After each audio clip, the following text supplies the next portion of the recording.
They say a wedding is the crowning jewel of love, the one day where promises echo louder than doubts, and where smiles are worn like masks to cover the cracks no one wishes to see. The hall was dressed in golden light that morning. Musicians played as if eternity itself waited for the sound of their strings. Guests whispered of beauty, of power, of the perfect union that was about to unfold. But perfection has a way of hiding rot. Behind polished marble floors and flawless gowns, something unsettled lingered. You could almost feel it, a weight in the air, an unease pressing quietly, waiting to erupt. The kind of silence that tricks you into thinking everything is safe. Until it isn't. Amara walked with grace that made the room hold its breath. Every step she took seemed certain, every smile convincing. And yet deep inside her, questions gnawed. Questions she dared not voice aloud. And Daniel, the groom everyone admired, the man whose charm could win anyone. He carried secrets in his pocket that could turn vows into ashes, secrets that would soon bleed into the very fabric of the celebration. Guests clinked glasses, children laughed, and the chandeliers sparkled above them all. But what no one knew, what no one was ready to admit, was that this wedding was never meant to end in vows. It was meant to end in exposure. A single truth was waiting to tear through the silence, and once it broke free, it would leave scars on everyone who witnessed it. And before we go further, let me ask you, where are you watching this from right now? Because what happens next, you won't just see, you'll feel it, and if you stay silent, you may miss the warning that could one day save you. From the moment the first guests arrived, it was clear this was no ordinary celebration. Cars lined the marble driveway of the grand hall. Doors opened and the wealthy, the powerful, the envied, all stepped out with their finest smiles stitched firmly in place. Women draped in silks, men polished in sharp suits, children tugging at sleeves with wonder. Every detail screamed perfection, yet somewhere beneath the glitter, a shadow stretched, silent and uninvited. Amara was the jewel of the day, the bride who seemed born for this moment, radiant in a gown stitched with pearls, her every step followed by sighs of admiration. To those who looked upon her, she was untouchable, blessed, the center of a story destined for fairy tales. But behind the beauty was a heart that had begun to stir with doubt, not loud doubt, not enough to stop the world around her, but the kind that lingers in quiet hours, whispering questions you dare not answer. Daniel, the groom, carried himself with a confidence that could fool almost anyone. He shook hands with grace, charmed relatives, and embraced the role of a man in love. His laughter filled the room, his voice reassured the restless. Yet for all his perfection, his eyes betrayed him. They darted too quickly, lingered too long on corners of the room as though he feared the arrival of someone unexpected. And in those eyes lay the beginning of a truth that could unravel it all. The orchestra played, violins cutting through the murmurs of the crowd. Toasts were raised, blessings spoken, and on the surface, everything glittered as it should. But every passing moment tightened the thread around Amara's heart. She could not name it then, but she knew. Something was wrong. It was as though the air carried a secret, one only she could hear, pressing down on her with every step closer to the altar. And so the guests waited. They whispered of love, of fortune, of the beautiful union they had gathered to see. But what they were about to witness was no union at all. It was the slow unveiling of a betrayal so deep that it would stain not just the bride and groom, but every witness who dared watch in silence. Before the vows, before the flowers could even fall from trembling hands, the whispers began to change. A message passed from hand to hand, a glance exchanged too quickly between Daniel and someone he hoped no one would notice. A truth pressed itself against the edge of the day, demanding to be seen. And once it broke through, no guest, no family member, no friend would walk away untouched. And you? Yes, you listening right now, Before you judge the choices that will be made, I want you to pause. Tell me, what city, what place are you watching from? Because stories like this do not belong only to Amara and Daniel. They belong to anyone who has ever trusted too deeply, anyone who has ever believed a smile that was hiding a blade. Silence may seem safe, but silence is how betrayals survive. The night before the wedding should have been quiet, filled with nerves and anticipation. For Amara, it was a night that stretched endlessly, every tick of the clock pressing louder than the last. She sat by her window as the city lights flickered below, holding her phone in her hand, waiting for Daniel's voice to calm the storm inside her. But the call never came. Instead, a different message arrived. A photograph, blurred, but cruelly clear. Daniel, her groom, with a woman whose face was half hidden, yet whose closeness spoke volumes. It was the kind of image you wish your eyes would reject, the kind that gnaws at you until sleep becomes impossible. Morning came, not with joy, but with the heavy silence of unanswered questions. The sun rose, spilling gold across the city, as guests prepared themselves for a day of beauty and celebration. Cars pulled up, laughter filled the hall, and champagne was poured as though nothing could touch the perfection of the occasion. But behind Amara's smile lay a storm she could not yet name aloud. She dressed with grace, her veil pinned with precision, her jewels glittering like promises, and yet her heart felt like glass, flawless on the outside, ready to shatter on the inside. Daniel moved among the guests like a man untouchable, shaking hands, bowing to relatives, offering words of comfort to those who feared the day's wait. But to the observant, something lingered in his manner. An unease, a glance stolen too often, a hand that trembled before it tightened into a fist. The very walls of the grand hall seemed to watch him, as though they too knew he was hiding something. When Amara stepped into the hall, all eyes turned to her. The music swelled, children smiled, and gasps of admiration filled the air. She looked every part the bride the world wanted her to be. Yet, as she walked forward, her gaze locked on Daniel, and for a moment it was as though the noise around her vanished. She saw it then, not in words, not in action, but in the way his eyes flickered, the way his smile did not reach its depth. She saw fear, and fear has no place on a wedding day. The ceremony began. Vows were prepared, rings polished, prayers whispered beneath breaths. And yet, before a word could be spoken, a hand slipped a folded note into Amara's palm. It was quick, discreet, unseen by the crowd. Her fingers trembled as she opened it, and in one line, everything froze. He already belongs to someone else. The words blurred before her eyes. Around her, the music played on, the guests smiled, the families waited for joy to bind them together. But for Amara, time fractured. She looked at Daniel, at the man who stood so tall, so sure, and saw a stranger in the place of the groom she thought she knew. The room grew heavy. The whispers began, subtle at first, then spreading like fire through dry grass. Guests shifted in their seats, glances were exchanged, and the silence between the words of the ceremony grew louder than the music itself. This was not a wedding anymore. This was a stage upon which truth had decided to walk uninvited. And as Amara's fingers clenched around the note, she knew that nothing, no vow, no blessing, no prayer, could silence what had already begun. And so I ask you, what would you do if the life you thought you were about to step into shattered before your very eyes, in front of everyone you love, in front of everyone who believed in you? Would you run? Would you fight?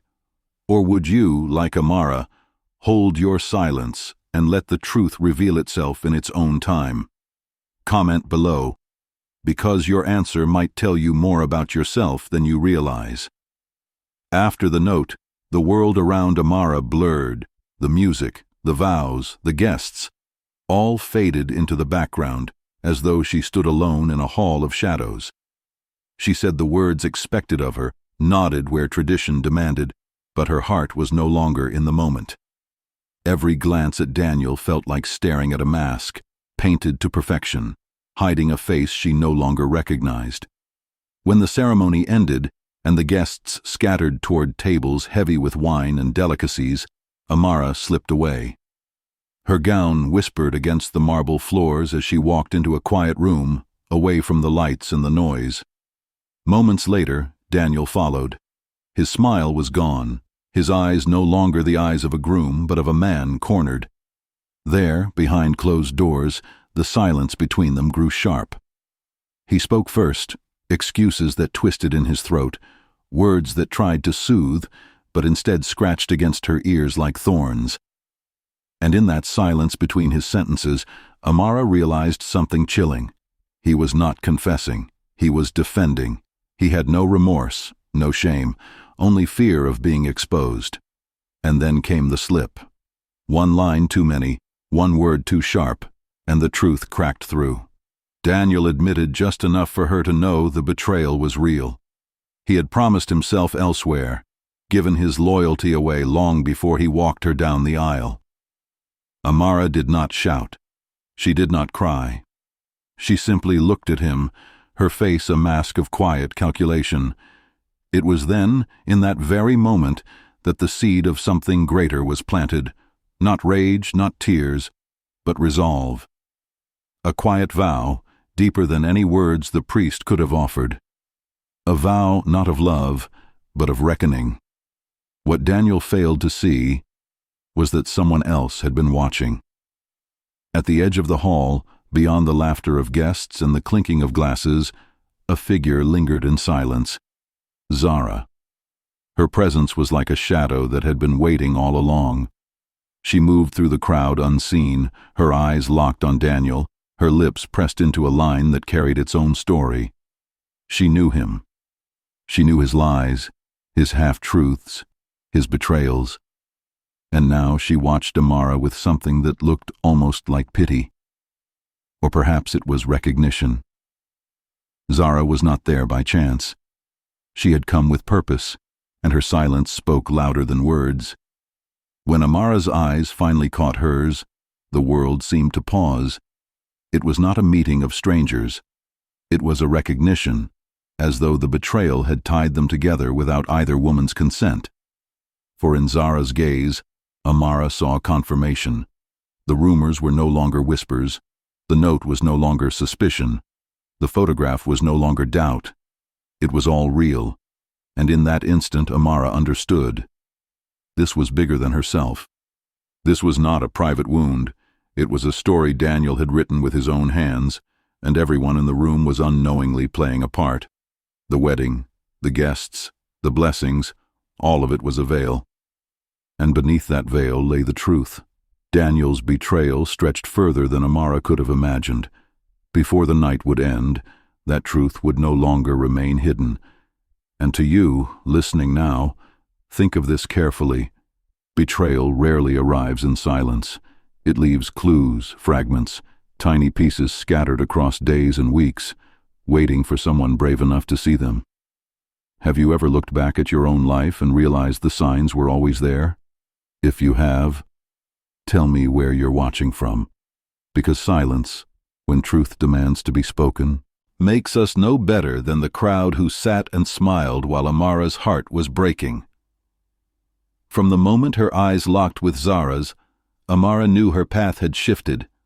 What began as a day of vows and celebration had now transformed into something colder, something sharper. The wedding had ended in spectacle, but her story had only just begun.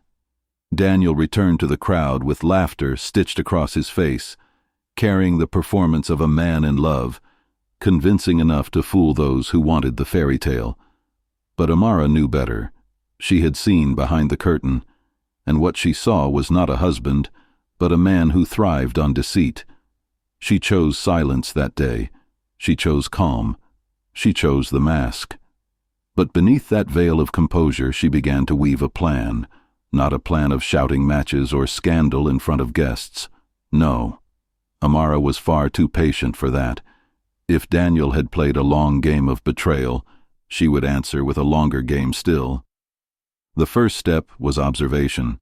She studied him in the weeks that followed, noting the calls he answered too quickly, the documents he guarded too closely, the meetings he disguised as business but reeked of secrecy.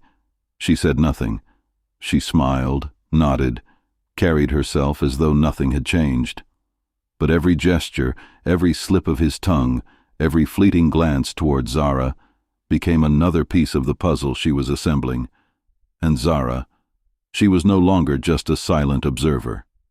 She became a shadow walking beside Amara, not as a friend, not as an ally, but as someone who understood. Together, in whispered exchanges no one noticed, they began to unearth the life Daniel had buried beneath his charm. They found ledgers hidden in plain sight, messages tucked away, debts owed to men whose names carried weight in darker corners of the city. Daniel thought he was untouchable. He believed his wealth, his charisma, his carefully spun lies would shield him forever. But Amara had patience, and patience is the sharpest weapon of all. Slowly she drew closer, winning the trust of his investors, endearing herself to family members he had alienated, creating bonds Daniel did not even realize were slipping out of his grasp. At dinners, she would laugh at his jokes, pour his wine, and whisper words of admiration into his ear, and yet every compliment was a step deeper into the very empire he thought was his alone. She was inside the walls now, and with Zara's knowledge she mapped every crack, every weakness, every hidden fault line in the foundation of Daniel's life. It began with small fractures, a contract delayed, an investor quietly withdrawing, a rumor whispered in the right ear. Daniel dismissed them all as coincidence, but Amara knew better.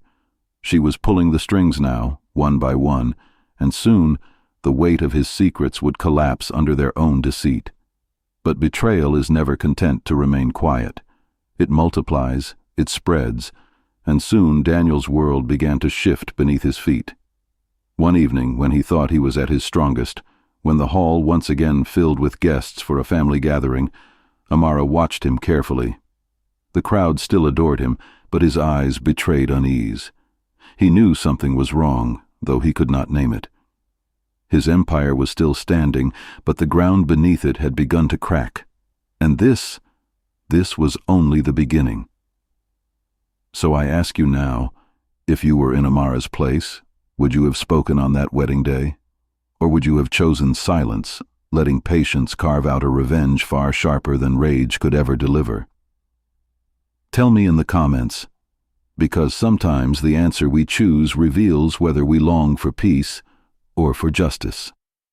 Patience had carried her this far, but patience alone does not topple a man who believes he owns the world. Amara understood this. She knew timing was everything. And so, when the foundation of Daniel's empire had weakened just enough, she began pressing against it with precision, like a hand testing the fragility of glass. The first shatter came quietly. A deal he had promised investors collapsed overnight when key partners withdrew, citing vague concerns. Daniel raged behind closed doors, but in public he forced the mask of charm to remain intact. He thought he could repair the damage. What he did not know was that Amara herself had placed doubt into the ears of those investors, gently, strategically, with words so subtle they seemed like truth spoken in passing. Then came the second fracture, a photograph innocuous to the untrained eye, but damning when framed in whispers. It found its way into the hands of a business rival. Daniel with another woman. Daniel with Zara. The image surfaced where it mattered most, not in tabloids, not among the common chatter, but in the circles of power, where reputation is currency and every blemish corrodes influence. He denied it, of course. He laughed it off. He called it manipulation, fabrication, an enemy's attempt to discredit him. But denial carries no weight when planted against doubt, and now doubt was everywhere. Amara watched as the cracks widened. She did not move hastily, for haste was Daniel's flaw. He scrambled, he clawed, he burned bridges trying to protect himself, and each desperate act only made him smaller in the eyes of those who once feared him. But Amara was not content with business alone. No, revenge was never meant to live in the shadows of contracts and ledgers. It needed light, it needed spectacle, it needed a stage. And so she set the next piece in motion. A gala, the kind Daniel adored, a room filled with wealth, power, and applause. He wanted to prove to the world that nothing had touched him, that he still reigned unshaken.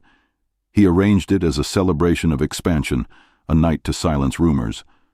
But little did he know, the night he believed would restore his honor was the very night Amara had chosen to begin his public unmasking. She dressed not in sorrow, but in brilliance. She entered not as the wife scorned, but as the queen unseen. And every step she took that night carried the weight of truth ready to be unveiled. Zara was there too, her presence no longer hidden. Together, they moved like silent architects of Daniel's undoing. For while he stood at the center of the hall, basking in borrowed praise, the ground beneath him had already begun to crumble. When the speeches began, the guests waited for his words, but before Daniel could speak, a different voice rose. Calm, clear, resolute. It was Amara, and what she said would alter every face in that hall, would stain Daniel's name forever, and would mark the true beginning of his collapse. But I must ask you, if you were Amara, standing there with every eye upon you, would you have spoken the truth aloud? Or would you have let silence continue its work, unraveling him from the shadows? Your answer matters, because the kind of justice you choose reveals the kind of world you believe in. The hall grew still, though no one understood why at first. Amara's voice did not need volume to command attention. It carried the weight of restraint long held, the kind of calm that unsettles more than fury ever could. Conversations faded, glasses lowered. The string quartet faltered, uncertain if the silence belonged to them or to her. And Daniel froze, just for a moment. A flicker of unease crossed his face, gone almost as quickly as it appeared. He smiled, the smile of a man certain of control, but beneath it the faintest tremor lingered. Amara began, not with accusation, not with anger, but with memory. She spoke of beginnings, of a man once admired, once trusted, a man who spoke of loyalty, of partnership, of a vision for a future together. Her words wove warmth, not bitterness, and for a moment some believed she meant to praise him. Heads nodded, smiles flickered, even Daniel's pride swelled, but then her voice shifted. The warmth cooled into steel. She spoke of betrayal, of promises shattered in secret places, of a truth hidden behind the gloss of charm and wealth. She did not name names at first. She did not need to. The guests leaned closer, breath caught in the cage of suspense. And then came the unveiling. A story, delivered piece by piece, each word like a stone laid at Daniel's feet. She told them of deals poisoned by deceit, of hearts broken not by chance but by design, of love cast aside like a garment no longer useful. Eyes turned toward Daniel. Murmurs spread like wildfire across the hall. His name, once untouchable, now sat in the mouths of others with hesitation, with doubt, with disdain. He laughed. Oh, he tried. A hollow sound that betrayed its own weakness. He raised his glass as if to toast away the moment, but the weight of her truth was heavier than crystal, heavier than wine. It pressed upon him until his hand trembled. And then Amara did what no one expected. She revealed proof, not in the form of scandalous spectacle, but with precision. Letters, documents, photographs, pieces of a puzzle the world had not known existed, now falling into place before their eyes. The screen behind the stage flickered alive, images flashing like wounds reopened.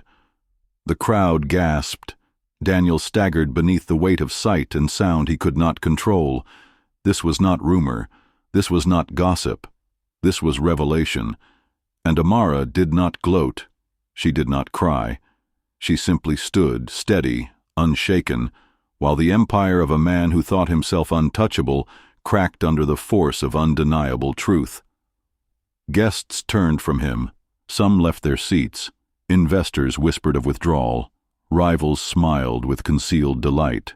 And Zara, hidden in the crowd, watched with eyes aflame, the satisfaction of a plan years in the making finally taking root. But this was only the beginning, for what Amara unleashed that night was not the end of Daniel's fall, but the first blow, a fracture so deep that every step he took afterward would be watched, judged, and remembered. The question, however, was this: would Daniel surrender to the ruin she had delivered, or would he fight, desperate, reckless, dragging others with him into the abyss? That answer, my friend, would shape the storm yet to come, and I must ask you, if truth were a weapon in your hand, would you wield it as Amara did, before all, risking the shame of exposure? Or would you have waited, watching in silence as the guilty destroyed themselves piece by piece? The gala did not end that night with applause. It ended with silence, heavy and suffocating, as though every chandelier above had dimmed in reverence to a truth too powerful to ignore. Daniel remained standing, though barely. His smile had broken into fragments, his eyes darting left, right, seeking refuge in familiar faces that now looked away. The crowd that once gravitated toward him like moths to flame now recoiled, unwilling to be burned by proximity. He cleared his throat. He raised his hand. He even attempted words. But every sound died before it reached the air, strangled by the weight of evidence flashing across the screen. One man coughed. Another adjusted his cufflinks. Women whispered behind hands they no longer bothered to conceal. The symphony of judgment was soft, but to Daniel it roared louder than thunder. Amara did not move. She did not need to. Her presence was more powerful in stillness than his in motion. She had become the axis upon which the room turned, and he, once the master of ceremonies, was reduced to a shadow circling the edge of relevance. But the cruelty of silence is that it allows space for memory. And in that silence, guests began to remember the rumors they once dismissed, the moments that seemed strange but were excused, the charm that had always carried an aftertaste of manipulation. Every forgotten suspicion now returned, dressed in certainty. Daniel felt it, felt the walls pressing in, felt the shift from respect to pity, from pity to disgust. Still, he tried. He raised his voice. He declared lies. He called Amara bitter, jealous, unhinged. He promised the truth would emerge, that justice would find her falsehood. But even as the words left him, they fell flat, lifeless, because everyone had already seen. And once seen, a truth cannot be unseen. A man who once commanded boardrooms, who bent policies and people alike with the ease of a raised eyebrow, now begged for belief. And no one gave it. Zara, hidden among the guests, felt the first stirrings of triumph. Not joy, not yet. Triumph.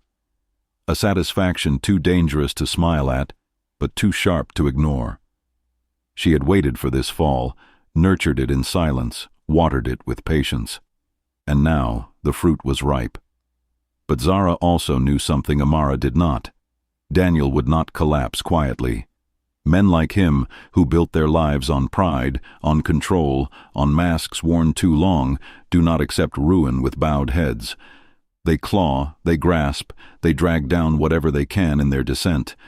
And that, she knew, was what made him most dangerous. The gala emptied slowly, as though guests feared being the last to leave a battlefield. They avoided Daniel's eyes, avoided his path, offering only muttered excuses. A night meant to celebrate his empire had become the night his empire began to decay. And in the dim glow of the exit, Amara stood tall, her expression unreadable. She had not shouted. She had not wept. She had simply unveiled. And in unveiling, she had shifted the balance of power forever. But vengeance is not a single strike. It is a series of steps, each one measured, deliberate, and precise. Tonight was only step one. Daniel walked out into the night air, his chest heaving, his mind raging. His hands shook, not from fear but from rage. He would not let this stand. He would fight, with every resource, with every ally, with every lie. And that, my friend, was exactly what Amara and Zara had prepared for. For what Daniel did not know was that every move he would make from this night onward, every desperate attempt to salvage his kingdom, had already been anticipated. Every ally he turned to was already compromised. Every strategy already dismantled before it could be executed. He thought himself a player, but he had been placed upon a board, and the game was not his to control. And I ask you this, when you see a man fall, do you watch in silence, or do you wonder how many hands pushed him before he stumbled? Because here, on this night, Daniel's fall was not chance. It was design. The morning after the gala did not bring calm, it brought headlines. What was whispered in the ballroom the night before now roared across news outlets, business reports, and digital screens. Photographs of Daniel, caught mid-stammer, eyes darting, mouth open but powerless, circulated with captions sharp as knives. Fall of a mogul. The cracks behind the smile. The empire questioned. Investors who once boasted of standing beside him now demanded explanations. Partners who once begged for his presence now canceled meetings with thin excuses. The very machine he had built, brick by brick, had turned against him in a single night. But Daniel was not a man who surrendered. Not yet. He woke before dawn, his fists tight, his mind racing, already planning his counterattack. His pride refused to let him rest. His reputation, his life's work, was slipping, and he would fight to drag it back into his grasp. His first move was to call in favors. Men he had elevated, deals he had orchestrated, debts others owed him. He tried to cash them all. But what he did not know, what he could not know, was that Amara and Zara had moved months earlier, sowing quiet seeds of doubt, ensuring that those same men would hesitate when his call came. And hesitate they did. Some avoided his messages entirely. Others gave vague promises, nothing concrete. The mighty lion, once feared, was now a man many preferred not to be associated with. Still, he pressed on. He sent lawyers. He drafted statements. He poured money into public relations campaigns to reshape the story. His face returned to television screens. His voice returned to press conferences, declaring strength, declaring innocence, declaring that the truth would clear his name. But truth, once revealed, does not retreat. The documents Amara had unveiled spread faster than his denials. Every broadcast he gave was dissected, cross-examined, and dismantled within hours. His insistence that he was untouched by scandal only deepened the ridicule. His denial looked less like confidence and more like desperation. And desperation, for a man like Daniel, was the beginning of unraveling. He tried another angle: intimidation. Quiet threats sent through channels he once controlled. Gentle reminders of secrets others held, secrets he could expose. But here, too, Zara's hand was unseen.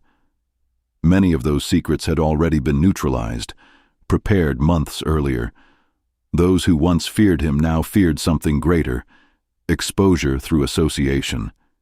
His leverage had lost its weight. His voice, once a hammer, now rang hollow. But Daniel was not done. No. Men like him, whose lives are built on control, do not stop at resistance. They escalate, they lash, they search for weak links. And his eyes turned toward Amara. If he could not regain the loyalty of the public, he would turn his war personal. He would dig into her past, her family, her every choice. He would weaponize shame, weaponize memory, weaponize the very things that made her human. He thought her strength was only temporary, that her armor would crack if pressed hard enough. But once again, he miscalculated. For Amara's wounds, her scars, her buried pains, He did not know they had already been woven into her strength. What he thought would break her would only expose how deeply she had prepared for this war. The more he clawed, the deeper he sank. Every accusation he leveled against her was met not with silence, but with revelation, evidence that turned his accusations back upon himself. Every attempt to humiliate her only reminded the world of his own corruption. And yet, Daniel persisted, because pride is not logical. Pride does not recognize defeat.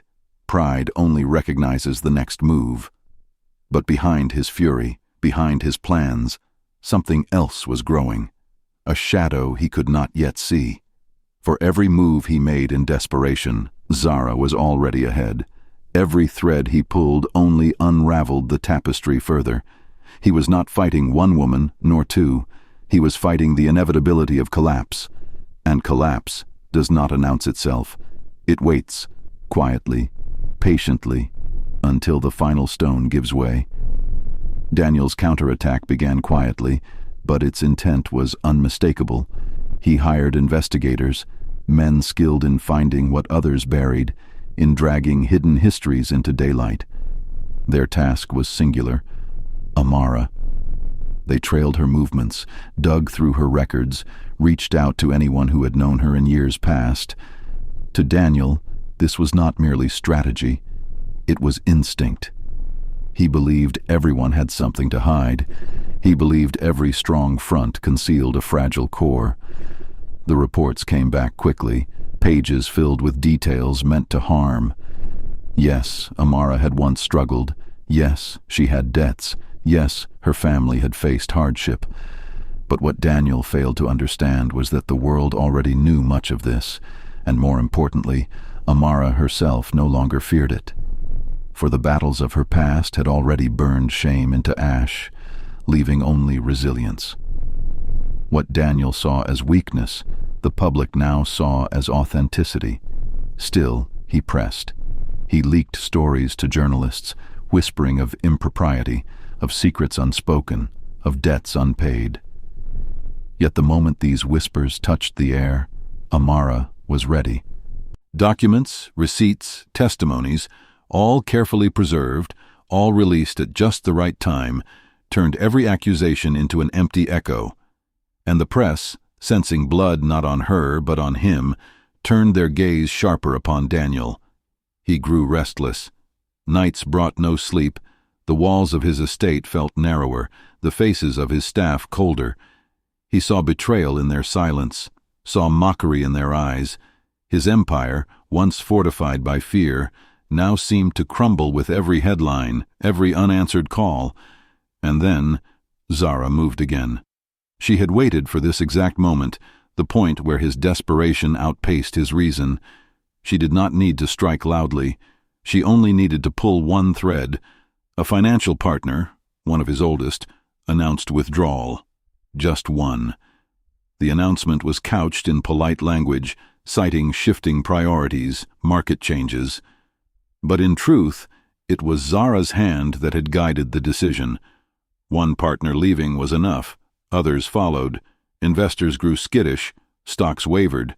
Analysts began to write, "Is Daniel's empire collapsing?" The machine that once made him invincible was now feeding on itself, tearing him apart piece by piece. And yet, Daniel refused to yield. He believed he could still reverse it all with one decisive blow. His gaze hardened, his resolve sharpened.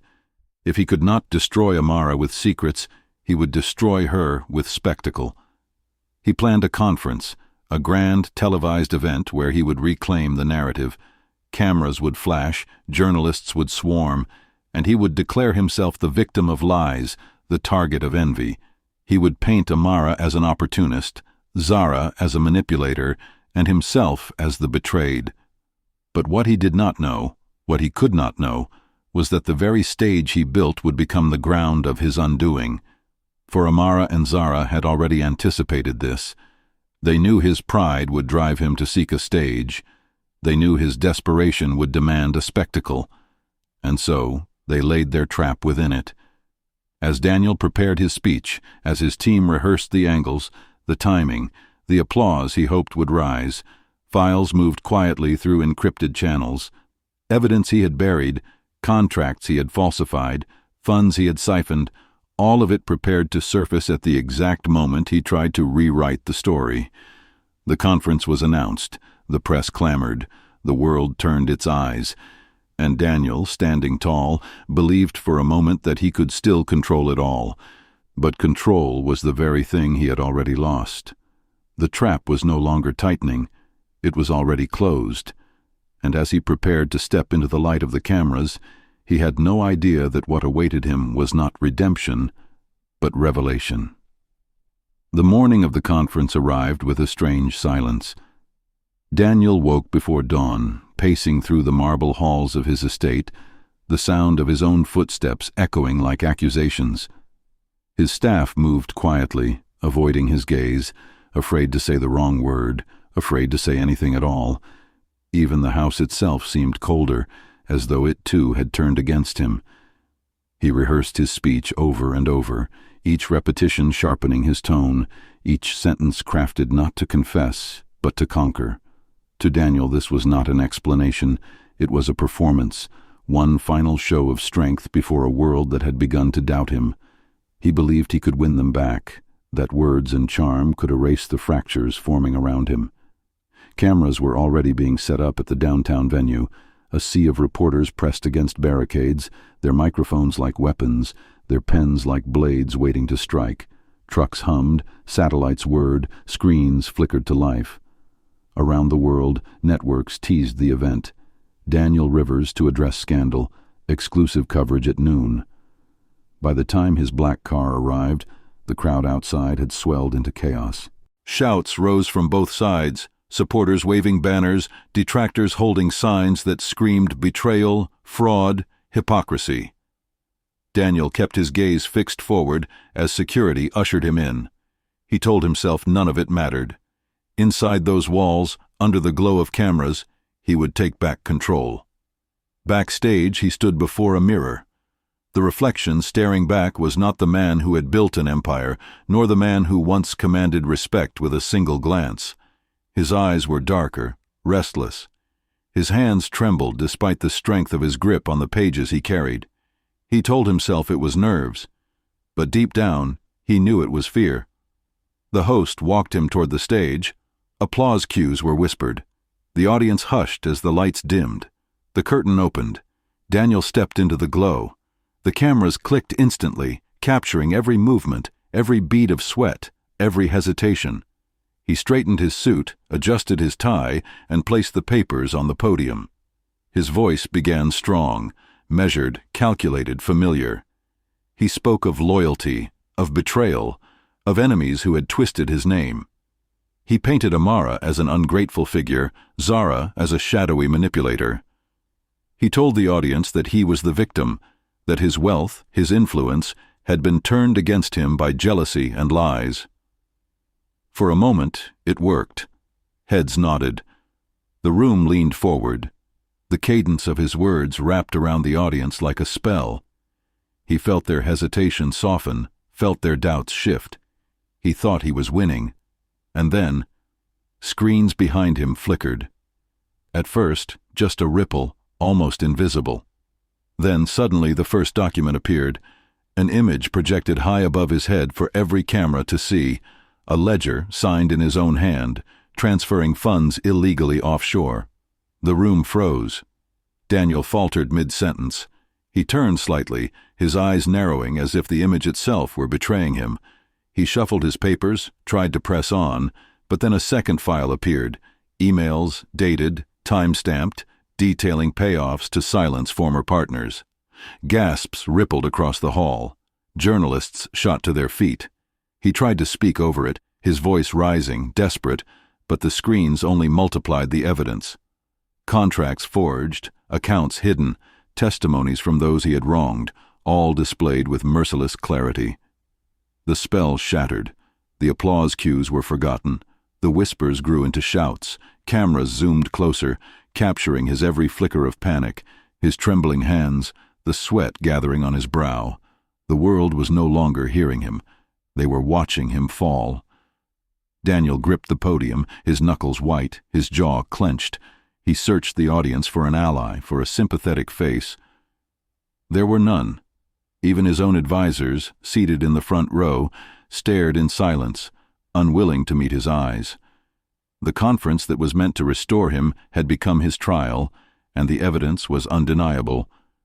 And somewhere in the shadows, though he could not see them, Amara and Zara watched, silent and still, as the empire that once crushed them now collapsed under its own weight. When the conference ended, Daniel did not leave the stage in triumph. He was escorted, half led, half pushed, by security through a back corridor, away from the roar of the crowd. Outside, the chants had shifted, their voices no longer divided between support and protest. They had become one unrelenting cry: fraud, liar, thief. The cameras followed as long as they could, capturing the image of a man once untouchable, now hunched, pale, almost unrecognizable. But then the doors shut, and the noise was cut off. For the first time in years, Daniel found himself in silence. The silence was unbearable. He was driven back to his estate, but the ride felt like a funeral procession. His phone buzzed endlessly, missed calls, unanswered messages, flashing warnings from advisors who no longer knew what to say.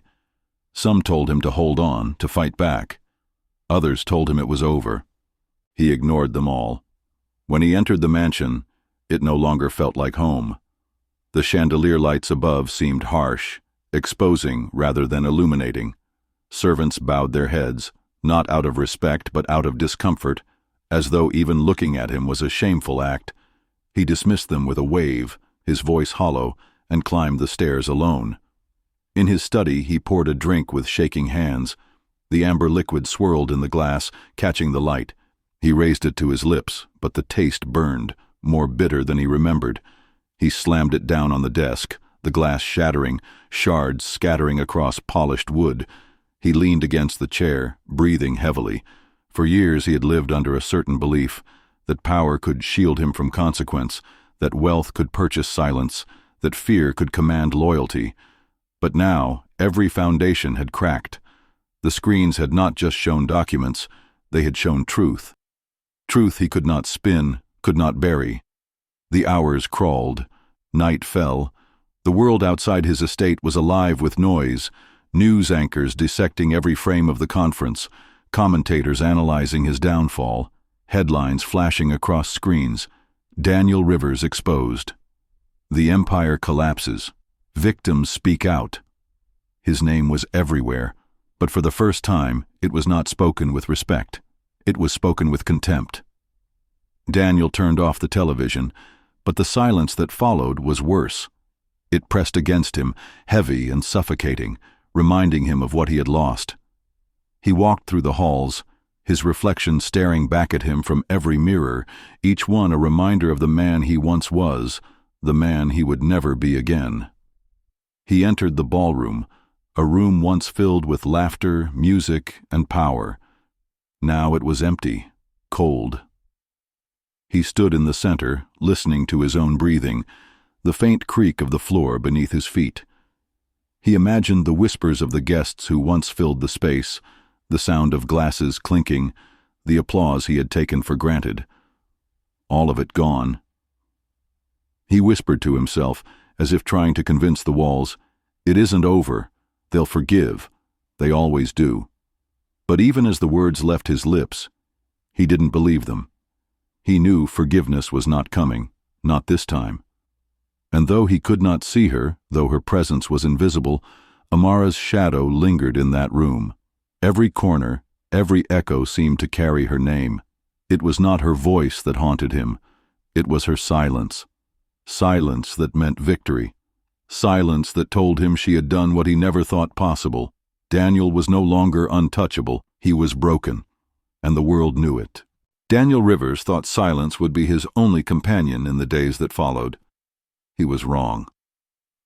3 nights after the conference, when the city was still reeling from the revelations, a letter arrived at his estate. No courier, no signature, no return address. Just a plain white envelope slipped through the gate as though it had walked there by itself. The butler placed it on Daniel's desk, his hands trembling, his eyes refusing to meet his master's. Daniel almost ignored it. He had already received dozens of messages, most of them filled with threats, accusations, or demands. But there was something about this one, its simplicity, its weight. He tore it open. Inside was a single sheet of paper, unlined, with words written in a hand he recognized instantly. The empire you built was never yours. You only borrowed it from the silence of others. That silence is over. Expect me. No name. But Daniel didn't need one. His grip on the page tightened until it nearly tore. He whispered her name into the empty room. Amara. He had not seen her in years. He had convinced himself she had vanished, disappeared into obscurity, swallowed by the very system he commanded. And yet here she was, not in flesh, but in presence. Her voice, though not spoken, was louder than the crowd that had destroyed him. For the next days, the torment deepened. Reports emerged, not from faceless journalists, but from people once loyal to Daniel. Bankers, lawyers, associates. They spoke freely now, their faces on television screens, their voices carried across the airwaves. Each one confirmed the documents, exposing the rot Daniel had tried so hard to bury. But what unsettled him most was that Amara's name began to surface. Not openly, not in headlines, but whispered by anchors, hinted at in articles, murmured in circles of influence. Someone guided this. Someone orchestrated the leak. Her name is Amara. The more they spoke, the more Daniel felt her drawing closer. Then it happened. On the seventh night, as rain lashed against the mansion's windows and thunder rolled across the hills, Daniel descended to the dining hall. The room was dark except for a single candle at the long table's center. The flame flickered, stretching shadows along the marble floor. He thought a servant had lit it, but he was wrong. At the far end of the table, seated calmly, was a figure. She did not rise when he entered. She did not bow her head. She simply sat there, her posture steady, her gaze fixed on him. Amara. Time collapsed in that moment. Every memory of betrayal, every fragment of her silence, every ghost of her absence returned all at once. She looked different, older, stronger, marked by years of survival, but her presence was undeniable. Daniel froze. His lips parted, but no words came. He had prepared 1,000 speeches, 1,000 defenses, but standing before her, all of them crumbled. Amara spoke first. Her voice was steady, quiet, but it carried across the vast hall as though the walls themselves bent to hear it. You thought the past would never find you, but I never left, Daniel. I was always here, waiting. Daniel's breath caught in his throat. The empire, the wealth, the power, it had all been stripped away in public. But now, in private, he realized the final battle was not with the world. It was with her. And she had returned, not as the woman he once dismissed, but as the reckoning he could no longer escape. The storm outside raged as though it had been waiting for this night as much as they had. Amara and Daniel sat across from one another, two figures divided not by distance, but by years of truth left unspoken. Daniel's empire had already crumbled. The public knew his name, not as a man of vision, but as a thief of lives and fortunes. Yet here, in the dim candlelight, stripped of applause, stripped of fear, stripped of control, Daniel Rivers was nothing more than a man cornered by the ghost he once created. Amara's eyes never wavered. She spoke no longer with accusation, but with certainty. Words meant not to wound, but to seal. You built your power on silence, Daniel, on the backs of those who could not speak, who dared not fight. But tonight, you face the voice that never died. Daniel trembled. The walls of his mansion seemed to close in, the thunder outside echoing like a judgment hammer. He tried to speak, to defend himself, to claim ignorance, to beg for forgiveness. But Amara's gaze silenced him before the words left his lips. One by one, she laid the truths before him. Not with papers, not with evidence, but with memory. Every betrayal, every contract forged in shadows, every voice he silenced. She brought them to life with nothing more than her presence. And Daniel for the first time realized what true punishment was. It was not exile, not disgrace, not the loss of wealth or status. It was to sit before the one you wronged and have no words left, no weapons, no escape. The candle flickered, casting his face in half light, half shadow. Sweat formed on his brow. His hands, once steady enough to sign away fates, now trembled like a condemned man awaiting judgment. Amara rose from her chair. Her movement was slow, deliberate, final. She leaned across the table, her voice low, each word a nail in the coffin he had built for himself. You are no longer feared, Daniel. You are no longer obeyed. You are no longer believed. You are nothing. She turned and walked away. No servants followed her. No guards stopped her. She didn't look back because there was no need. The door closed behind her with a sound heavier than thunder. Daniel Rivers was left alone with his silence, the same silence he once forced on others. The empire was gone. The applause was gone. And now even his enemy was gone, leaving him with the one punishment he could never endure, to face himself. And so the last light in the mansion flickered and died. The storm outside carried on, but inside there was nothing but silence. The mansion groaned under the weight of the storm. Every strike of lightning etched Daniel Rivers' silhouette against the tall glass windows, once a figure of wealth, now a trembling shadow. He sat slouched in his grand leather chair, the one that had seen him sign contracts worth millions, the one that had hosted powerful men who toasted his name. But tonight, the chair became a throne of ruin, a place where his past came to collect its debt. Amara's footsteps faded down the marble corridor, their echo swallowed by the storm. And with each step she took, Daniel's world shrank smaller, tighter, emptier. The fire in the hearth sputtered, throwing sparks into the air as though even the flames no longer wished to warm him. The chandeliers above swayed with the wind's fury, each crystal reflecting fragments of a man who no longer resembled himself. He reached for a glass of whiskey, but his hand shook so violently that the amber liquid spilled across the table, soaking into the very papers that once represented his kingdom. Contracts, deals, agreements, meaningless ink now drowned in the drink he once used to celebrate his victories. The silence pressed heavier than the thunder. It wasn't the silence of peace, it was the silence of judgment, a silence that whispered with every heartbeat, "You are finished."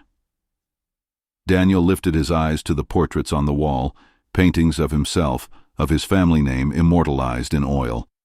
He remembered the day he commissioned them. He remembered how he demanded the painter make him look taller, stronger, untouchable.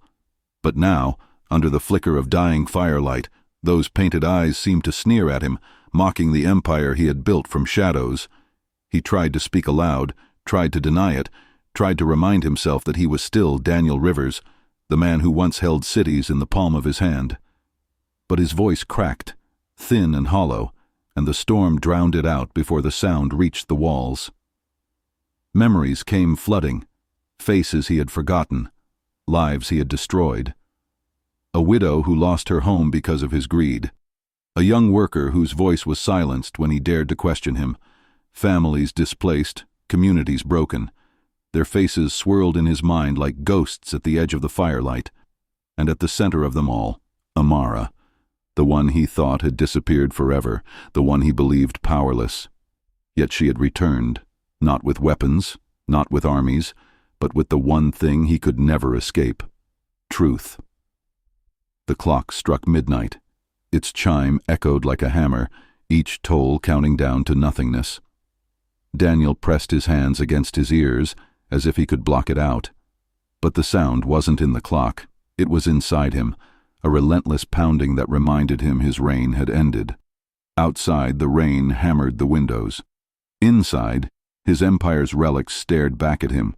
Gold-framed mirrors, marble floors, statues carved to impress visiting guests. All meaningless now. All monuments to a man stripped of power. The whiskey glass slipped from his fingers, shattering against the floor. Shards scattered across the rug like the broken pieces of his legacy. He sank deeper into the chair. His body trembled, not from cold, but from the weight of knowing.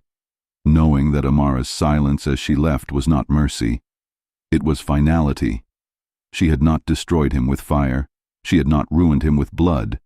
She had left him to face the one thing worse than death: himself. And so he sat as the storm roared, as the fire died, as the clock ticked toward eternity. Alone in a house that was no longer a home. Alone with portraits that mocked him. Alone with ghosts that whispered his crimes back to him in the language of silence. The night dragged on without end. Hours passed, though Daniel no longer counted time. For a man who once ruled empires, minutes now felt like centuries. Each second, an echo of what he had lost. And when the storm finally began to fade, when the first pale light of dawn crept across the horizon, it did not bring him peace. It revealed him, a figure hunched in ruin, a king without a crown, a man devoured not by his enemies, but by the truth. Daniel Rivers, once feared, once adored, once untouchable, was now nothing more than a prisoner of silence. And silence, unlike Amara, would never leave.